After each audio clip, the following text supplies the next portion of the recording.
Hi, I'm Al Gracian from Albopepper.com. Sub-irrigated planters, SIPs, are often referred to as self-watering systems, also known as wicking beds.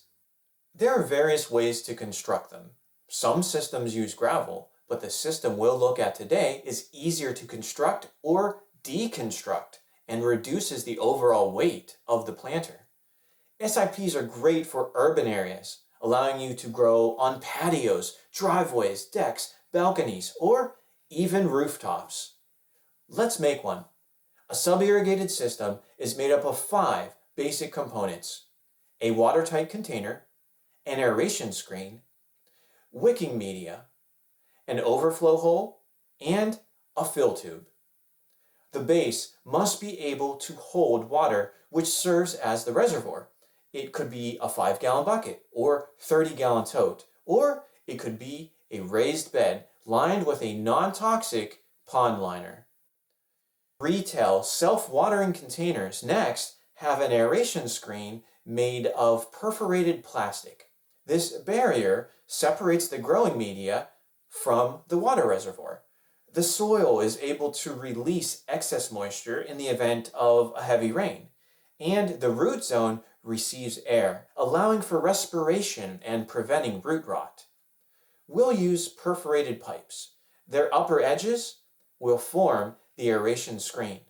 The soil media will slowly absorb water as the plant needs it, pulling it up from the reservoir through capillary action. To do this, though, a wicking material must connect the reservoir to the soil. Pieces of cord can serve as a wick, or in the case of our SIP bed, narrow bands of potting mix will bridge the gap. Wicking materials should be highly absorbent and should resist decomposition. With a watertight container, our SIP will eventually fill up to the top. A waterlogged system will quickly kill your plants, so we must create an overflow hole on the sidewall. It is slightly below the aeration screen. Larger systems should have more than one as a failsafe. These systems could be covered or left uncovered. Either way, to directly sub-irrigate them, you'll need a fill tube.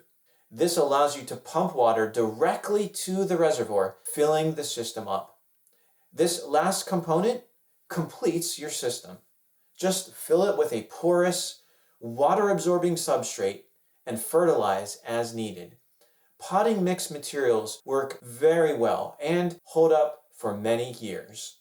Coir, peat moss, perlite, vermiculite, aged pine bark fines. These are all good places to start. Quick tips. Be sure your SIP is placed on a level place. Avoid manures that may harbor pathogens. Many retail bagged manures and compost contain high levels of salts that may damage plants, and they have fine silty particles that can reduce pore spacing. Fertilizing can be done with both synthetics or organics, although organics tend to offer a more complete nutrient profile.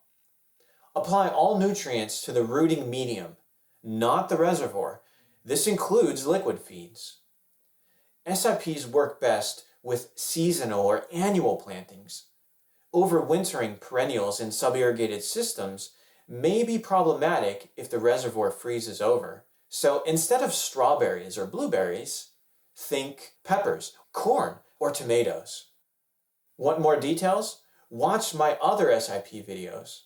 Visit albopepper.com for all of the latest tips. Thanks for taking time to watch. I appreciate your support on my channel. Please subscribe if you haven't already. And as always, happy gardening.